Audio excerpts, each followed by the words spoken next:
novedades principales de la segunda edición de valoración manual básicamente serían la introducción de en torno a 70 pruebas nuevas que no habían sido tenidas en cuenta en la primera edición. Además, las pruebas han sido ordenadas por patologías. Anteriormente estaban ordenadas por estructuras. Por ejemplo, en el capítulo de traumatología y ortopedia estaban ubicadas en columna lumbar, columna dorsal, columna cervical. Y ahora uno de los grandes cambios que tiene esta segunda edición es que están ubicadas por patologías. O sea, dentro de la columna lumbar, por ejemplo, pues estaría patología ligamentosa, patología muscular, patología discal, etc. ¿Vale?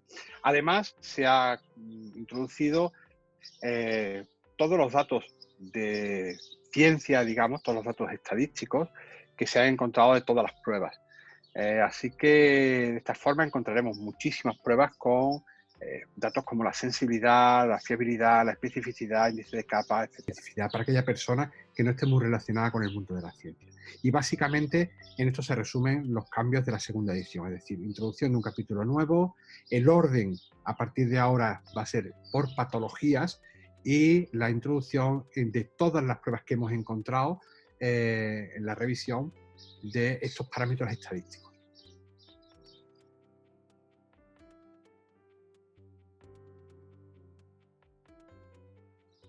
Yo siempre digo que para mí este libro, el profesional que más puede aprovechar este libro es un médico de familia, un médico de urgencias, aquel profesional que en realidad ve de todo. Tengan en cuenta que este libro cuenta con pruebas de traumatología y ortopedia, pero también de neurología, de oftalmología, de otorrino, de vascular, de medicina interna. Y yo creo que el profesional que reúne a todos estos focos de pacientes es o el médico de urgencias o un médico de atención primaria. No obstante, obviamente, cada profesional en su ámbito, en su capítulo, podría aprovechar este libro.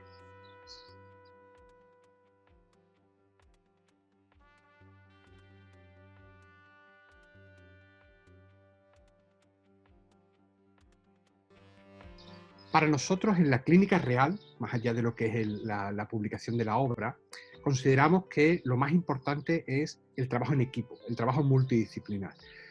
Para mí, lo que hace diferente a esta obra con respecto a otras que hay es la integración de todas las disciplinas con las que contamos. Pensamos que es la única obra que engloba tantas disciplinas. Digo, más allá de la traumatología, porque normalmente este tipo de obras van enfocadas a un ámbito específico. Valoración manual está pensada para el trabajo multidisciplinar, para el trabajo de distintas disciplinas dentro del ámbito sanitario.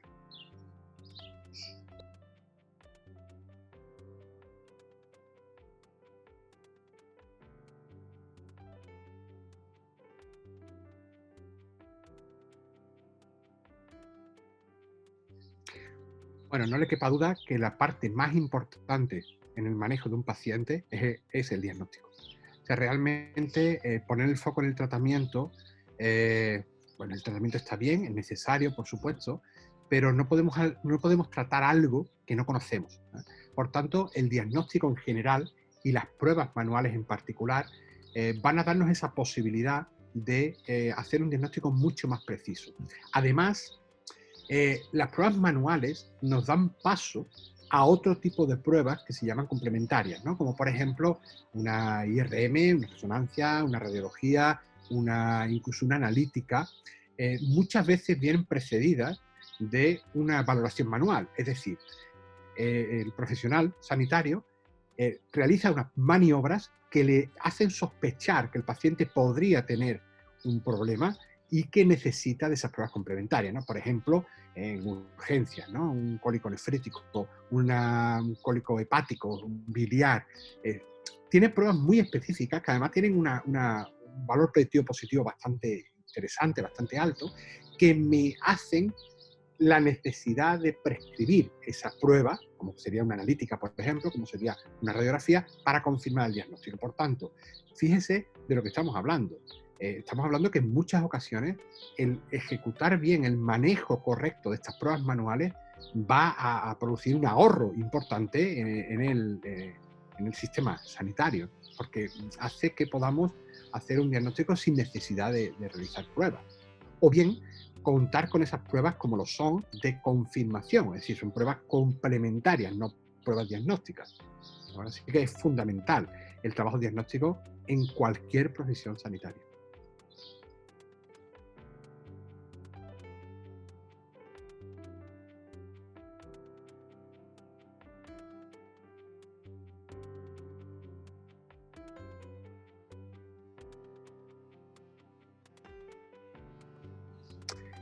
Desgraciadamente sí, lo considero.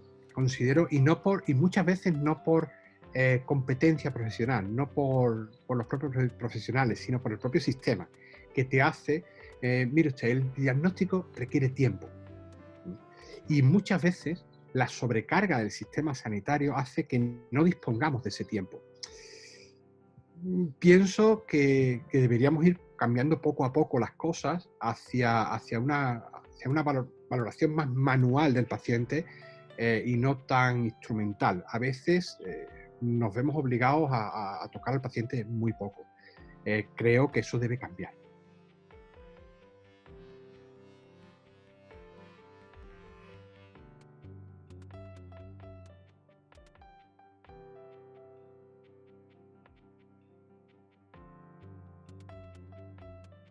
Realmente hay muy pocas pruebas que requieran un instrumental. De hecho, valoración manual tiene en torno a 800 pruebas que se realizan con las manos. Un mínimo aparataje como un fonendoscopio, un mínimo aparataje como un martillo de reflejo, un mínimo aparataje como un esfingomanómetro, pero poco más. O sea, realmente, uno de los motivos por los que la obra quería tomar esa dirección era porque nosotros queríamos que el profesional fuera capaz de realizar su diagnóstico con un mínimo instrumental, fuera un diagnóstico puramente manual.